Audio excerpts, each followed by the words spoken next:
پاک پڑھے جی الصلاۃ والسلام علیکہ یا سیدی یا رسول اللہ وعلی آلک واصحابک یا سیدی یا حبیب اللہ الصلاۃ والسلام علیکہ یا سیدی یا رحمت للعالمین وعلی آلک واصحابک یا سیدی یا خاتم النبیین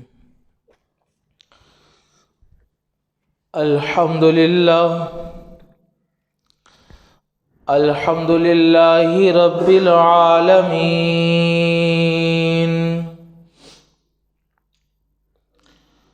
والعاقبۃ للمتقین والصلاة والسلام علی اشرف الانبیاء والمرسلین اما بعد فاعوذ باللہ من الشیطان الرجیم بسم اللہ الرحمن الرحیم چل رہی ہے قال اللہ تبارک و تعالی فی القرآن المجید یا ایھا الذین آمنوا اتقوا اللہ حق تقاتہ ولا تموتن الا وانتم مسلمون صدق اللہ العظیم ان اللہ وملائکتہ یصلون علی النبی یا ایھا الذین آمنوا صلوا علیہ وسلموا تسلیما الصلاۃ والسلام علیکہ یا سیدی یا رسول اللہ وعلی آلک واصحابک یا سیدی یا حبیب اللہ الصلاۃ والسلام علیکہ یا سیدی یا رحمت للعالمین وعلی آلک واصحابک یا سیدی یا خاتم النبیین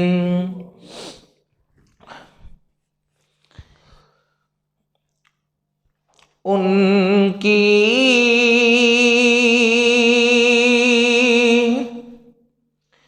مہک نے دل کے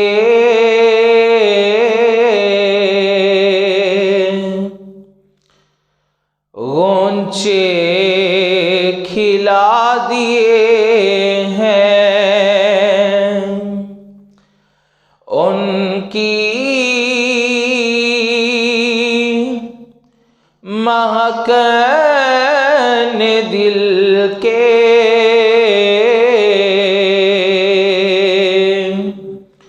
غنچے کھلا دیے ہیں جس راہ چل دیے ہیں کوچے بسا دیے ہیں ان کے نثار کوئی کیسے ہی رنج میں ہو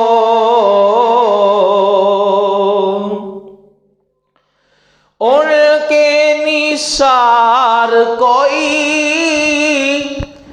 کیسے ہی رنج میں ہو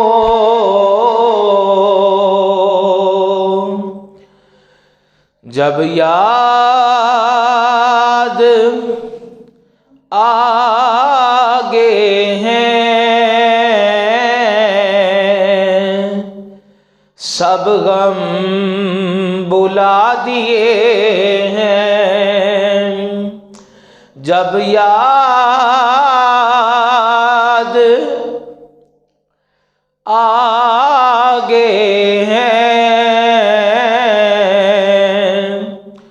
سب غم بلا دیے ہیں اور آخری شعر یہ جڑا کلام ہے یہ امام محمد رضا خان رحمت اللہ تعالی علیہ آپ دا لکھیا آیا کلام ہے، اور آپ دے اکثر کلام قرآن حدیث دی روشنی دے مطابق ہوندے۔ آپ فرماندے نے کہ ان کی مہک نے دل کے گنچے کھلا دیے، جس راہ پہ چل دیے ہیں کوچے بسا دیے۔ کیوں؟ کیونکہ صحابہ کہتے ہیں کہ ہم نے نبی پاک کو ڈھونڈنا ہوتا نا کہاں گئے ہیں، تو ہم خوشبو سے ڈھونڈ لیتے تھے، جہاں جہاں خوشبو جاتی تھی وہاں سے حضور گزرے ہوتے تھے، وہاں سے حضور گزر کے جاتے تھے۔ اور اسی لیے تو وہ یہ جو فیصل آباد کا شاعر ہے محمد علی زہری، اس نے بھی ایک مصرع کہا ہے، اس نے کہا کہ عرصہ ہوا طیبہ کی گلیوں سے وہ گزرے ہیں، اب تک بھی گلیوں میں خوشبو ہے پسینے کی۔ تو آج بھی حضور کے مدینے سے حضور کی خوشبو آتی، وہاں جا کے بندے کو یہ محسوس ہی نہیں ہوتا کہ میں بگانی جگہ یا اوپری جگہ آیا ہوں، وہاں جا کے ایسے ہی لگتا ہے اپنے کسی عزیز کی بارگاہ میں آیا۔ تو یہ حضور کے اس خوشبو کا فیض ہے۔ بلکہ مجھے ایک روایت یاد آتی ہے کہ ایک صحابیہ تھی، تو ان کی بیٹی کی شادی تھی، تو حضور کی بارگاہ میں آئی کہ حضور میری بیٹی کی شادی ہے تو کچھ کرم نوازی کر دیں۔ تو آپ نے اسے فرمایا کہ ایک شیشی لے کے آؤ۔ وہ شیشی لے کے آئی تو حضور نے نا اپنا مبارک پسینہ اتارا اور اس شیشی میں ڈال دیا، اور اس شیشی میں جب ڈالا تو اس ماں نے اپنی بیٹی کو وہ شادی میں گفٹ دے دی۔ اور جہاں تک مجھے یاد پڑتا ہے کہ وہ جب عورت خوشبو لگاتی تھی یا اس کے گھر میں سے کوئی لگاتا تھا تو پتہ لگ جاتا تھا کہ یہ خوشبو مصطفیٰ کے پسینے کی خوشبو مبارک ہے۔ تو پتہ چلا حضور کے پسینے جیسا کائنات میں کسی کا پسینہ، ہمیں پسینہ آئے تو مجھے آپ کو گن آتی، مجھے پسینہ آ جائے تو مجھے خود بخود گن آتی۔ لیکن کیسے مبارک لوگ تھے، انہوں نے کبھی اعتراض نہیں کیا، ذہن میں خیال نہیں آیا کہ حضور میں خوشبو منگی ہے تسی پسینہ دے رہے ہو۔ یہ عشق ہوتا ہے کہ اگر کوئی بندہ مجھے کہ قاری صاحب میں خوشبو دیو جڑی لا کے آئے ہو بڑی سونی جی عطر دیو، تو میں کہاں لیا آشیشی میں تم پسینہ پا دینا، تو وہ تو کہے گا کہ حضرت صاحب یہ کون سی بیوقوف والی بات ہے۔ لیکن انہیں پتا تھا وہ عظیم ہستیاں تھیں اور نبی کی تربیت یافتہ تھیں، انہیں پتا تھا کہ حضور کی ایک ایک ادا کو اللہ نے حسین ترین بنایا ہے، اس لیے انہوں نے، وہ کسی نے کہا تھا نام احمد معتبر سوغات ہے، آپ کی ہر بات کی کیا بات ہے۔ تو حضور کی تو ہر بات ہی بڑی نرالی، تو اس لیے حضور علیہ السلام جہاں سے گزرے ہیں حضور کے پسینے کی خوشبو، حضور کے قدموں کی خوشبو آج بھی وہاں رہتی ہے، لیکن محسوس کرنے والا دل ہونا چاہیے اور دیکھنے والی نگاہ ہونی چاہیے، تو اللہ بڑا کچھ دکھا بھی دیتا ہے اور محسوس بھی کروا دیتا ہے۔ حضرات گرامی دیکھیں وقت اتنا ہوتا نہیں، آج کے جمعۃ المبارک میں جو گفتگو کرنی وہ سلامتی ایمان کے حوالے سے گفتگو ہے۔ ایمان لے آنا بہت اللہ تعالیٰ کی خاص نعمت ہے۔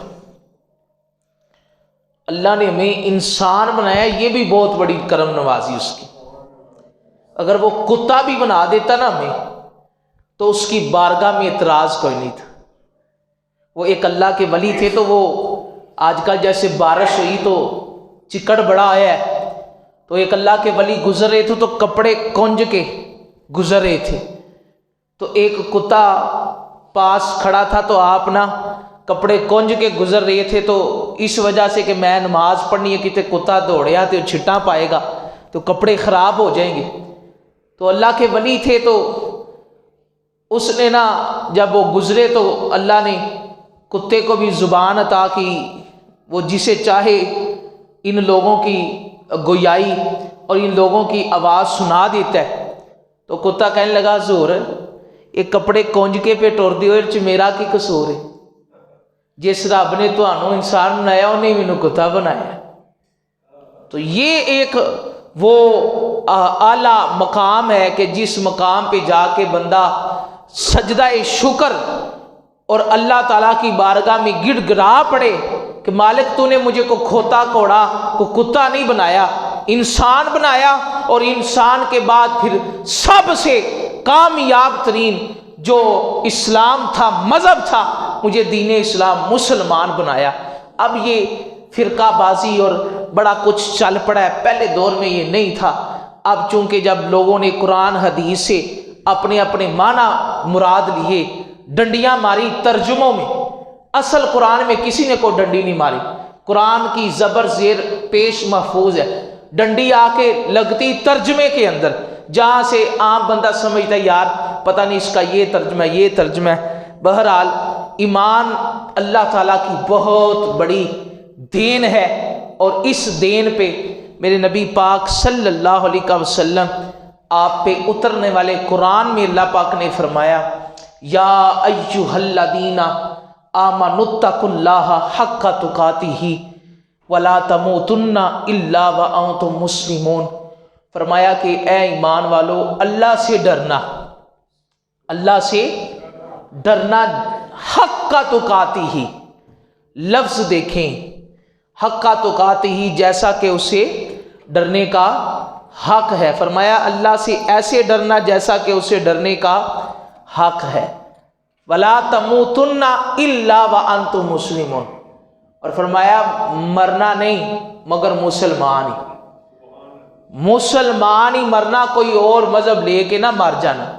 میں جب جمعے کی تیاری کر رہا تھا مجھے اعلیٰ حضرت امام محمد رضا خان رحمۃ اللہ تعالیٰ علیہ کی ایک عبارت گزری، انہوں نے اپنی فتاوی رضویہ کے اندر لکھی یہ بات کہ جب بندے پہ نزاع کا ویلا آتا ہے نا، نزاع کا، تو یہ بڑا اوکھا ویلا ہے، کیونکہ اس وقت بندے کو پتہ ہوتا ہے کہ یار اب ایک رخت سفر شروع ہونے والا ہے۔ تو کہا دو شیطان اس کے پاس دائیں اور بائیں آ کے بیٹھ جاتے، دو شیطان، ایک شیطان آ کے اس کی ماں کے روپ میں بیٹھ جاتے اور ایک شیطان اس کے باپ کے روپ میں بیٹھ جاتے، اور آ کے اسے کہتے ہیں کہ تو ایسا کر کہ تو نا، جو ماں کے روم میں آ کے کہتا تو یہودی ہو جا، یہودی مذہب سچا مذہب ہے، وہ اچھا مذہب ہے، کامیاب مذہب ہے۔ دوسرا کہتا ہے تو نصرانی ہو جا۔ یعنی موت کے وقت بھی شیطان پیچھا نہیں چھوڑتا، بچتے چند گینے چنے مسلمان ہیں، موت کے وقت بچتا وہ بندہ ہے جس کی زندگی خدا کے ذکر سے منور رہتی ہو، جس کی زبان ذکر اللہ سے تر رہتی ہو، اور بچتا وہ بندہ ہے دوسرے نمبر پہ کہ جس کے پیچھے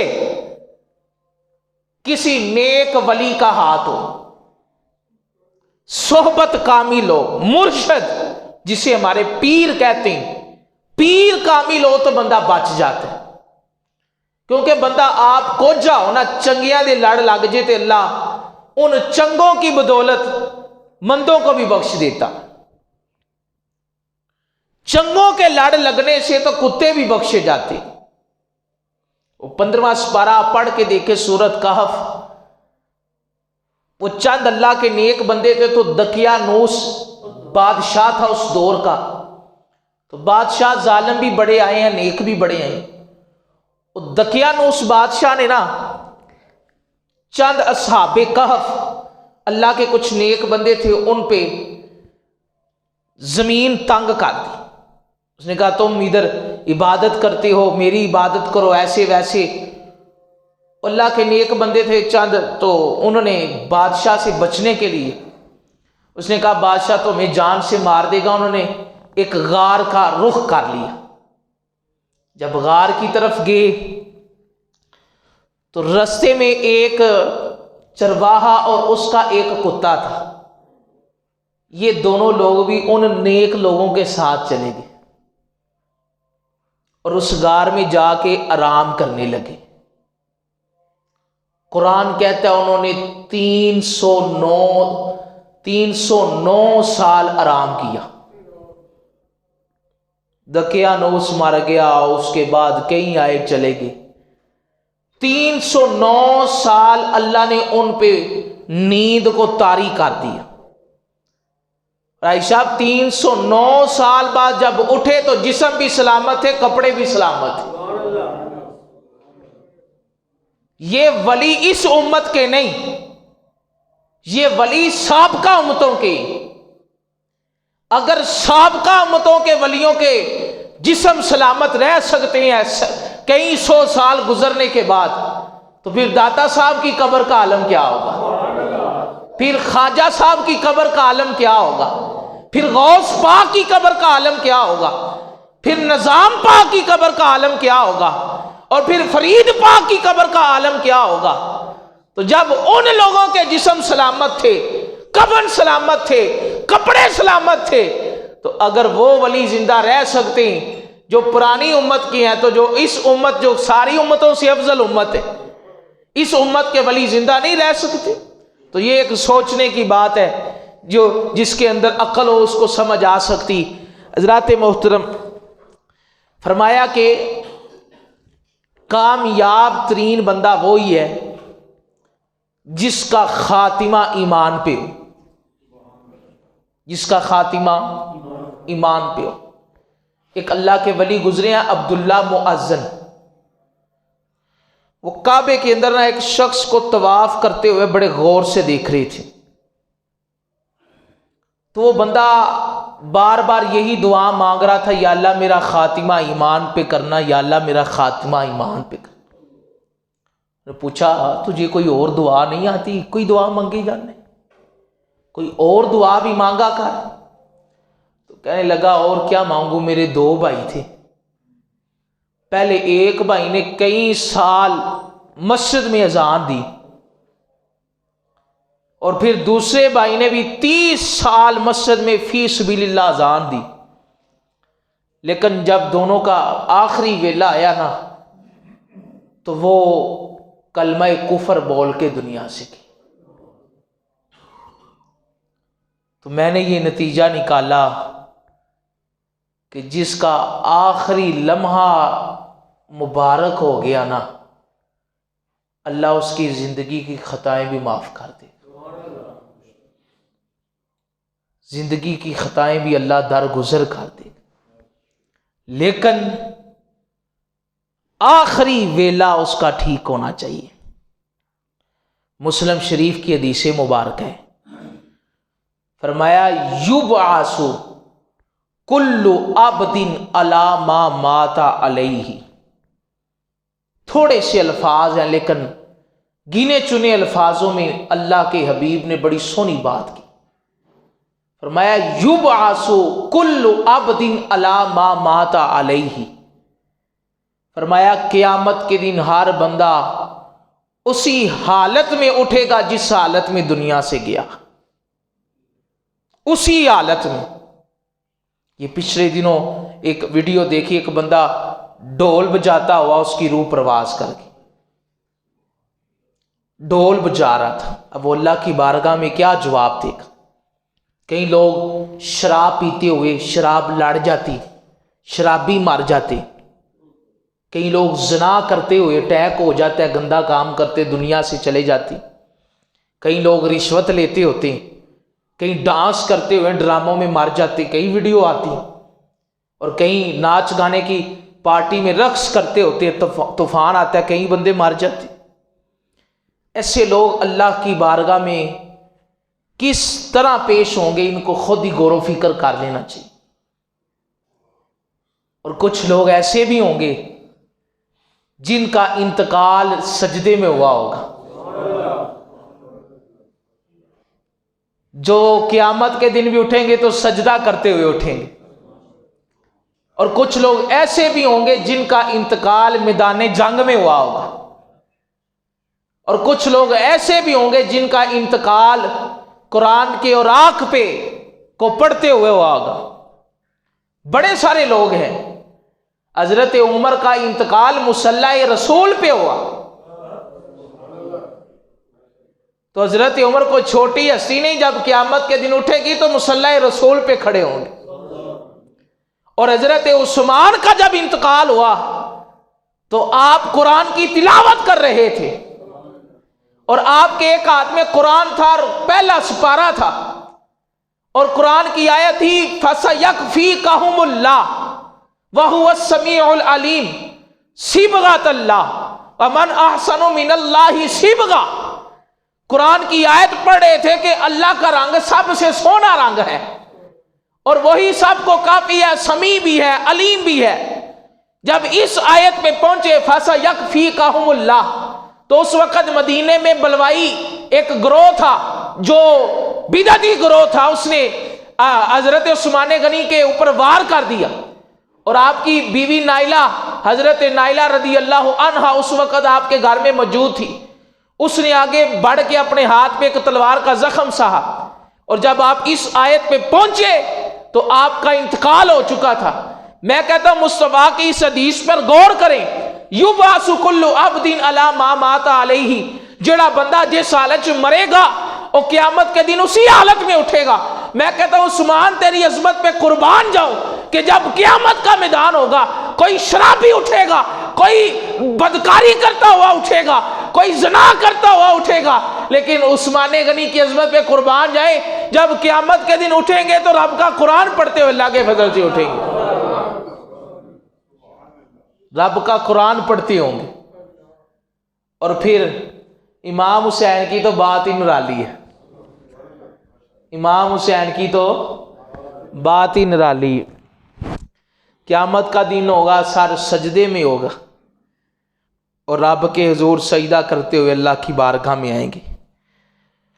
تو فرمایا وَلَا تَمُوتُنَّ إِلَّا وَأَنْتُمْ مُسْلِمُونَ، تم نہ مرنا مگر مسلمان ہی مرنا۔ حضرات محترم، خاتمہ بالایمان کے حوالے سے نبی پاک صلی اللہ علیہ وسلم کی بڑی ساری حدیثیں موجود ہیں۔ ایک حدیث کے اندر حضور فرماتے ہیں کہ جو حضرت آدم کی اولاد ہے نا، اولاد یہ 4 طبقوں پہ مشتمل ہے، 4 طبقوں کے اوپر یہ اولاد مشتمل ہے۔ ایک طبقہ وہ ہے جو مومن پیدا ہوا اور مومن ہی دنیا سے چلا گیا، ایک طبقہ وہ ہے جو کافر پیدا ہوا اور کافر ہی دنیا سے چلا گیا، اور ایک وہ ہے جو مومن تو رہا لیکن آخری ویلے وہ کافر ہو گیا۔ یہ حضور کی حدیث ہے اور اس میں کوئی شک والی گنجائش بھی باقی نہیں، اور کتاب ہی معتبر ترمذی شریف کی۔ اور فرمایا کہ چوتھا طبقہ وہ ہے جو ساری زندگی کافر رہا لیکن جاتے ہوئے اللہ کو کوئی ایسی اس کی نیکی پسند آ گئی۔ آپ نے واقعہ تو سنا ہوگا، حضور کی خدمت میں ایک یہودی کا بچہ آتا تھا، بخار ہو گیا، وہ کسی نے کہا تھا بخار ہو گیا تو حضور عیادت کرنے گے، عیادت کرنے کافر کے بچے کی۔ غور کریں لفظ، عیادت کرنے کس کی؟ یہودی کافر کے بچے کی۔ اور جا کے پتہ چلا جب آخری ویلا آیا ہوا ہے تو حضور کہنے لگے کلمہ پڑھ لے، کلمہ پڑھ لے۔ وہ ایک نظر باپ کی طرف دیکھتا ہے، ایک نظر مصطفیٰ کی طرف دیکھتا ہے۔ اور کسی نے کہا تھا نا ٹونے تے دوائیاں میرے یار رہن دے تے آقا دے بیماراں نو بیمار رہن دے۔ تو وہ آخری ویلا تھا تو وہ کلمہ پڑھا، جب کلمہ پڑھ لیا تو روح پرواز کر گئی۔ جب روح پرواز کر گئی تو یہودی کہنے لگا کلمہ پڑھن تو پہلا میرا ہی سی، ہن یہ تہاڈا ہے، اینوں لے جاؤ، جنازہ بھی پڑھاؤ تے دفنا بھی دیو۔ تو حضور فرماتے ہیں بعض بڑے ہی گناہ گار ہوتے، کافر ہوتے ہیں، لیکن کوئی ایک ادا پسند آ جاتی، جاتے جاتے اب اسی یہودی کے بچے نے کوئی نمازیں نہیں پڑھی، کوئی روزے نہیں رکھے، زکاتیں، کوئی حج نہیں کیا، کوئی خدمتیں نہیں کی، کوئی خراتیں نہیں بانٹی، بس مسجد نبوی میں آتا تھا تو سونا کہتا تھا تو کام کر دیتا تھا، تو اللہ کو وہ ادا پسند آ گئی۔ تو ایسا ہوتا ہے کہ کئی دفعہ بندہ کوئی ایسی نیکی کر جاتا ہے کہ اللہ کو پھر عذاب دیتے حیات ہی کہ میرا بندہ ہے، اس کو جاتے ہوئے کلمہ عطا کرنا اور ایمان کی دولت عطا کرنی۔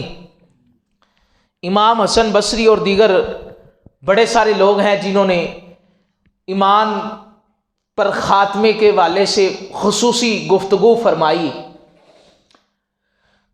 کیونکہ قیامت کے دن صاحب بار شریعت نے لکھا ہے کہ جب اللہ کا عذاب کافروں کو دیا جائے گا نا جی، تو جہنم کا عذاب ویسے ہی بڑا ڈڈ ہے، ہمارے ہاں بیان نہیں کیا جاتا، وہ ایک الگ بات ہے، ہماری عوام اکثر جری ہو گئی نا، مولویوں نے بھی خوشخبریاں سنا سنا کے عوام ساری جری کر دی۔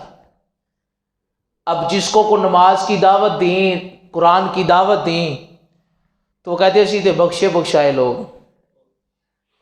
بخشے بخشائے، حالانکہ حضور نے خود جہنم سے پناہ مانگی۔ حضور امام الانبیاء ہیں لیکن تعلیم امت کے لیے روزانہ 70 مرتبہ استغفار پڑھتے، امام الانبیاء ہیں، کائنات کا اور قیامت کا سارا نقشہ میرے حضور کے گرد ہی گھومتا ہے، میرے حضور کے گرد ہی گھومتا ہے، لیکن پھر بھی آپ نے تعلیم امت کے لیے بڑے سارے کام کیے۔ تو حضور فرماتے ہیں قیامت کا عذاب اتنا سخت ہے کہ اگر ایک سوئی کے ناکے کے برابر جہنم کو کھول دیا جائے نا تو گرمی اتنی زیادہ ہے اس کی کہ ساری کائنات مر جائے، کا 1000 سال کافر اس عذاب میں رہیں گے، چیخیں گے، چلائیں گے، پھر 1000 سال کے بعد جو دروغہ جہنم حضرت مالک کا نام ملتا ہے ان کو پکار کے کہیں گے کہ ساڈی جان چھڑاؤ، عذاب بہت سخت ہے۔ تو وہ دروغہ جہنم کہے گا مینوں نہ کہو، جس کی نافرمانی کی ہے اسے کہو۔ وہ پھر اللہ کو پکاریں گے تو جواب نہیں آئے گا، کیونکہ اس دن کافروں کے لیے بچنے کا کوئی دن، یہ تو ہوگی کافروں کی حالت۔ اور جو غلام چلا گیا اپنے بدعمالیوں کی وجہ سے جہنم میں، تو ان کے بارے میں مختلف روایتیں ملتی ہیں۔ ایک روایت ملتی ہے کہ وہ اللہ کا نام یا حنان یا منان پکارتے ہوئے جہنم سے نکل جائیں گے، اور ایک روایت میں ہے کہ انہیں ان کے کان میں جا کے فرشتے کہیں گے کہ حضور دا نام لو، حضور کا نام لو، اللہ آج مہربانی کرے گا تو نبیوں کے امام کے صدقے کرے گا۔ تو یہ ایک وہ جہنم کے عذاب کی پوری ایک ڈیٹیل کتابوں میں لکھی گئی، لیکن افسوس کی بات ہے سنائی کم جاتی، تو بندے سمجھتے ہیں پتہ نہیں آخر چ موجے موجہ، وہاں تو بڑے بڑے لوگوں کی پکڑ ہو جانی۔ حضرات محترم، میرے نبی پاک صلی اللہ علیہ وسلم آپ کا ارشاد گرامی ہے، فرمایا کہ تین بندے ایسے ہیں جنہیں اللہ ایمان کی مٹھاس عطا کر دیتا ہے دنیا میں۔ رسگلا سیال کوٹیاں دا کھائیے تو مٹھاس تو ہے نا جی، تو ایک مٹھاس وہ ہوتی ہے جو زبان پہ رکھنے کے بعد جب نیچے جاتی ہے تو ختم ہو جاتی، لیکن ایک مٹھاس وہ ہوتی ہے جو روح کے اندر اتر جاتی. وہ کون سی مٹھاس ہے؟ فرمایا ثلاثۃ من کننا فیہ وجد حلاوۃ الایمان. جس بندے میں 3 چیزیں پائی گئی اللہ اسے ایمان کی مٹھاس عطا کر دے گا. ایمان کی مٹھاس عطا کرے گا. اور جس کو ایمان کی مٹھاس مل جائے نا جی، اس کے لیے ہونا نہ ہونا سب برابر ہو جاتے. اس کے لیے تنگی خوشحالی سب برابر ہے، کیونکہ وہ ہر چیز سے بڑھ کر اللہ رسول کی ذات کو چاہتے ہیں. فرمایا ان یکون اللہ ورسولہ احب الیہ مما سواہما. جس بندے کو ایمان کی مٹھاس ملتی، ان میں سے پہلا بندہ وہ ہے جو اللہ سے بھی پیار کرتا ہے اور ساری کائنات سے بڑھ کر اس کے رسول سے بھی پیار کرتا ہے. اس کے آگے رشتہ داریاں، سیاستیں، منافقتیں، اپنے علاقے داریاں، اپنی چدراہٹ، دیگر معاملات سب پیچھے. جہاں مصطفیٰ کریم کی بات آ جائے وہاں پھر صرف ذات رسول دیکھی جائے گی اور کائنات کا کوئی رشتہ نہیں دیکھا جائے گا. فرمایا جو اللہ سے اور اس کے بعد اس کے رسول سے ساری کائنات سے بڑھ کر پیار کرے، اللہ اسے ایمان کی حلاوت عطا فرماتا ہے. اور یہ منظر آپ نے کئی دفعہ دیکھا ہوگا. یہ منظر آپ نے کئی دفعہ دیکھا ہوگا. بڑے بڑے لوگ گزرے جنہوں نے ایمان کی مٹھاس محسوس کی. غازی ممتاز حسین قادری کا واقعہ تو آپ نے سنا ہوگا کہ جب آخری ویلا آیا تو سپریڈنٹ جیلر جو تھا وہ آپ کو پھانسی کے لیے لے کے جا رہا، تو آپ 2 قدم آگے بڑھ کے جا رہے ہیں. لوگوں کی تختہ دار پہ ٹانگیں کانپتی ہیں لیکن وہ آگے بڑھ بڑھ کے جا رہے ہیں. اور آپ نے جب اس مقام پہ پہنچے نا تختے کے اوپر، تو آپ نے نا کہا کہ مجھے اس وقت تک نیچے سے تختہ نہ کھینچنا جب تک میں لبیک یا رسول اللہ نہ کہہ لوں. لبیک یا رسول اللہ نہ کہہ لوں. یہ وہ حلاوت ایمان ہے. یہ کب ملتی ہے؟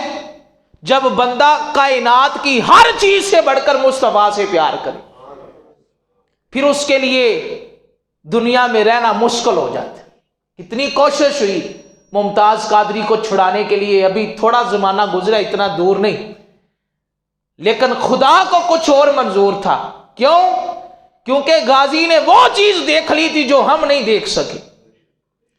اس لیے تو جب حلاوت ایمان ملی، بڑے بڑے لوگوں کو پھانسیاں ہوئیں، ان کی گردن پہ رسے کے نشان تھے، لیکن ممتاز قادری کے گلے پہ رسے کا کوئی نشان نہیں تھا.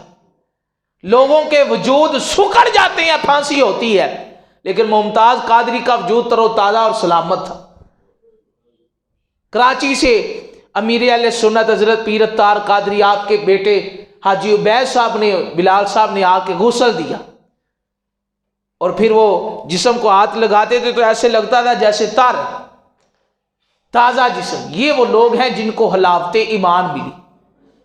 اسی طرح یہ فیصل آباد کے اندر مولانا سردار صاحب بہت اللہ کے ایک نیک بندے اور محدث اعظم پاکستان ہوئے. اللہ نے ان کو بھی حلاوت ایمان ایسی عطا کی تھی کہ دنیا آشش کرتی. آپ کا جب آخری ویلا آیا تو آپ نے کہا کہ منکروں کو جا کے کہنا نبی کے غلاموں کے چہرے مرنے کے بعد بگڑتے نہیں ہیں، بگڑتے نہیں. کہا انہیں جا کے کہنا اور فیصل آباد کے چونک میں میری میت رکھ دینا. میت میں عائشہ بڑا فرق ہوتا ہے. کئیوں کی میتیں اٹھتی تو ہوتا کیا ہے، آواز آتی ہوتی ہے میت پڑی ہے کسی بے ادب کی، یہ منہ دکھانے کے قابل نہیں ہے، ان کے چہرے پہ غلاستیں پڑی ہیں، مدینے جانے کے قابل. تو کئی لوگ دنیا سے جاتے ہیں تو میت اٹھتی ہے تو آواز آ جاتی ہے عاشق کا جنازہ ہے. کئیوں کے جنازے اٹھتے ہیں، کہنا نہیں پڑتا، آوازیں خود بخود اٹھتی، عاشق کا جنازہ ہے، بڑی دھوم سے نکلے گا، محبوب کی گلیوں سے ذرا گھوم کے نکلے گا۔ تو حلاوت ایمان اس بندے کو ملتی جس کے نزدیک اللہ اور اس کے بعد اس کے رسول کی ذات سب سے زیادہ اہم ہو۔ اور فرمایا وَأَن يُحِبُّ الْمَرْءَ لَا يُحِبُّهُ إِلَّا اللَّهُ، فرمایا دوسرا وہ شخص جسے اللہ مٹھاس ایمان کی عطا کرتا ہے، کہا وہ ہے جو کسی سے پیار کرتا ہے تو اللہ کی رضا کے، نوٹ دیکھ کر پیار نہیں کرتا اور ووٹ دیکھ کر بھی پیار نہیں کرتا۔ نوٹ ووٹ کے چکر نے تو ہمیں اس بدحالی پہ پہنچا دی ہے اور اس تنزلی پہ پہنچا دی ہے۔ ہماری یاری یا ووٹ کے لیے یا نوٹ کے لیے، اللہ کے لیے کسی کی کم ہی رہ گئی۔ تو فرمایا اگر تم چاہتے ہو کہ تمہیں مٹھاس ملے ایمان کی تو فرمایا پیار اللہ کے لیے کرنا، اور پیار میں پھر توازن بھی رکھنا، غریب امیر سے پیار مساوی رکھنا، غریب امیر سے پیار مساوی رکھنا۔ تگڑے آئی صاحب آ جائیں تو بندے جگہ چھوڑ دیتے ہیں، اور کہ محلے دا ماڑا یا بابا آ جائے تو بندے اٹھتے ہیں، حالانکہ بوڑھے دونوں ہیں۔ تو جب بندہ اپنے ایمان کا لیول نوٹ اور ووٹ کے چکر میں رکھے گا تو پھر اس کو وہ چیز نصیب نہیں ہو سکتی جو چیز اللہ کے نیک ولیوں کو نصیب ہوتی تھی۔ حضرت سفیان ثوری آخری ویلا آیا تو آپ رونے لگے، تو بندے کہنے لگے حضور آپ کی تو عاجزی، بزرگی اور آپ کی عبادت بڑی مشہور ہے، روتے کیوں ہیں؟ فرمایا میں روتا اس لیے نہیں کہ مجھے کو گناہوں کی ٹینشن ہے، میں روتا اس لیے میرا آخری ویلا آ گیا ہے، اگر میں کامیاب ہو گیا تو میں اپنا ایمان سلامت لے گیا، میرے پہاڑ جتنے بھی گناہ ہوئے اللہ پھر بھی بخش دے گا اللہ کے فضل سے۔ مجھے جاتے ہوئے ایمان چاہیے، مجھے جاتے ہوئے ایمان چاہیے۔ وہ فرمایا کہ پہاڑ جتنے بھی گناہ ہوئے تو اللہ مہربانی کر دے گا، لیکن جاتے ہوئے میں نے اپنا ایمان سلامت لے کے جانا۔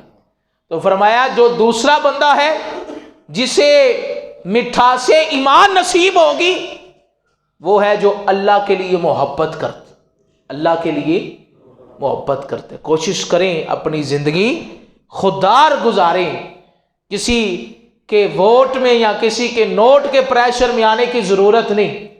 عزتیں خدا کی ذات دیتی، عزتیں خدا کی ذات دیتی ہے۔ مسلمان کو خوددار ہونا چاہیے، بے باک اور خوددار ہونا چاہیے اپنے دین اسلام کے معاملے میں۔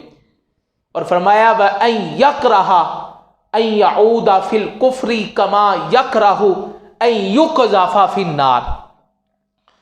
فرمایا تیسرا بندہ وہ ہے جسے ایمان کی حلاوت ملے گی، وہ ہے جو حالت کفر سے حالت اسلام میں آیا ہے، تو اب وہ کہتا ہے کہ مجھے آگ میں بھی ڈال دو لیکن میں نے پرت کے کفر کی طرف نہیں جانا۔ یہ وہ لیول ہے کہ جب بندہ اتنا پکا اور پیٹا ایمان میں ہو جاتا ہے، وہ کہتا ہے میری جان لے لو، میرا مال لے لو، لیکن میں اپنے ایمان کو بیچ سکتا نہیں، بیچ سکتا۔ لیکن آج کل ایمان بک جاتا ہے، بڑے افسوس سے کہنا پڑتا ہے، لوگ اپنا ایمان بھی بیچ دیتے ہیں، ضمیر بھی بیچ دیتے ہیں، اور باہر جانے کے چکروں میں تو سب کچھ ہی بیچ دیتے ہیں۔ کئی بندے مرتد ہو کے چلے جاتے ہیں، قادیانی ہو کے چلے جاتے ہیں، کہیں ادھر سے قادیانی نہیں جاتے، باہر جا کے ہو جاتے، سہولتیں دیکھ کے، نیشنلٹیاں لینے کے لیے، لڑکیاں لینے کے لیے، بنگلے لینے کے لیے، انکم بیلنس اور بینک بیلنس بڑھانے کے لیے۔ فرمایا ایسا بندہ مردود اور مرتد اور عذاب نار کا مستحق ہے۔ کہا اگر تو چاہتا ہے کہ تو ایمان کی حلاوت محسوس کرے، مٹھاس محسوس کرے، تیری روح کے اندر خدا کی طرف سے ایک انوار و تجلیات کی بارش اترے، تو کہا پھر اپنا اعلان کر دے کہ مجھے آگ میں بھی ڈال دو لیکن میں مصطفیٰ کا دامن نہیں چھوڑ سکتا۔ فرمایا ان یکرہ ان یعود فی الکفر، وہ کفر کی طرف لوٹنا اتنا ناگوار سمجھے، کہا مجھے آگ میں ڈال دو لیکن میں واپس نہیں جاؤں گا۔ تو یہ بڑی ساری حدیثیں خاتمہ بالخیر کے حوالے سے ہیں۔ میرے نبی پاک صلی اللہ علیہ وسلم آپ کی آخری حدیث ہے، فرمایا کہ انما الاعمال بالخواتیم، اعمال کا دار و مدار خاتمے پر ہے۔ کوشش کریں اللہ سے جہاں بڑا کچھ مانگتے ہیں نا، وہاں خاتمہ بالخیر بھی مانگا کریں۔ دنیا کی سہولتیں مانگے، پریشانیاں ہیں، مجبوریاں ہیں، بے اولاد ہے، اولاد نہیں، کاروبار نہیں، کچھ بھی ہے، رب سے مانگے، مانگنے میں کون سی جھجک ہے، لیکن یہ بھی لازمی مانگے کہ یا اللہ جتنی زندگی ہے گزارنے کے بعد جب میرا آخری ٹائم آئے نا، میری زبان پہ کلمہ جاری کر دے۔ آمین کہہ دیں سارے۔ یا اللہ ہم سب کا خاتمہ اچھا فرما، آخری سانس نبی پاک کا دیدار عطا فرما، آخری سانس کلمہ طیبہ زبانوں پہ جاری فرما، اور آخری سانس ہمیں سجدے میں عطا فرما۔ جب اتنی پیاری موت آئے گی نا جی، تو جو آخری ٹائم ہوتا ہے نا وہ یادگار ہوتا ہے۔ جب بندہ آخری ٹائم سجدے میں چلا جائے نا، ساری زندگی کا شرابی بھی ہو تو لوگ نہیں کہتے شرابی سی، وہ آخری ٹائم یاد رکھتے ہیں کہ یار مبارک موت گیا ہے، سجدے والی موت نصیب ہوئی۔ میرے نبی پاک فرماتے ہیں اعمال کا دار و مدار خاتمے پر ہے، انما الاعمال بالخواتیم، اعمال کا دار و مدار خاتمے پر ہے۔ اس حوالے سے بڑا سارا ایک اصلاحی پیغام بنا سکتا ہوں، بیان کر سکتا ہوں، لیکن عمل کرنے کے لیے دو لفظ ہی بڑے ہوتے ہیں، اس لیے اپنی زندگی کو منور کریں۔ بعض علماء نے یہ بات لکھی ہے کہ جو بندہ ماں باپ کا نافرمان ہے، نمازوں میں سستی کرتا ہے اور شرابی ہے، ایسا بندہ اچھے خاتمے کی توقع نہ رکھے، ایسے بندے کا خاتمہ برا ہو سکتا ہے۔ اور کوشش کریں اپنی عادت اچھی بنائے، کیونکہ جیسی بندے کی عادت ہوتی ہے نا، اکثر بندے پہ حالت موت وہی کفیت جاری ہو جاتی۔ ایک بندہ نعتیں سننے کا عادی ہے نا، نعتیں سننے کا، تو اکثر وہ نعتیں سنتا ہے تو موت کے وقت بھی اس کی کفیت یہی ہوگی۔ اور ایک بندہ گانے ہی سنتا رہتا ہے، 24 گھنٹے ٹوٹیاں لگائیاں اور گانے سن رہا ہے، میوزک سن رہا ہے، تو وہ ہوتا ایسا ہے کہ اس کو موت بھی آ جاتی ہے تو یہی ویلا ہوتا ہے۔ اور میں نے آگے بات سنائی، ایک بندہ ڈھول پہ بجاندہ سی، کام کردا سی، تو وہ ساری زندگی اس نے ڈھول ہی بجایا، چونک چراہے گلیاں چونک جہاں ملا اس کا کام تھا بڈو، جتھے ویکھیا کو 4 محلے پہ ڈھول بجانا شروع کر چھڑے۔ اب اس بندے کی روح پرواز کر گئی، ویڈیو آئی نیٹ پہ، لیکن وہ ڈھول پھر نہیں چھوڑ۔ کیوں؟ کیونکہ اس کی اکثر جو کیفیت تھی وہ ڈھول بجانے والی تھی۔ تو اگر آپ اکثر اپنی زبان پہ استغفر اللہ اللہ اکبر جاری رکھیں گے تو مجھے امید قوی ہے اپنے رب سے کہ وہ آخری ویلے بھی ہمارا زبان پہ جو الفاظ جاری ہوں گے وہ اچھے ہی ہوں گے۔ اللہ تعالیٰ مجھے آپ کو اچھا خاتمہ نصیب فرمائے۔ اب جس کے دل میں آئے وہ پائے روشنی۔ میں نے تو دیا جلا کے سر عام رکھ دیا، وما علینا الا البلاغ۔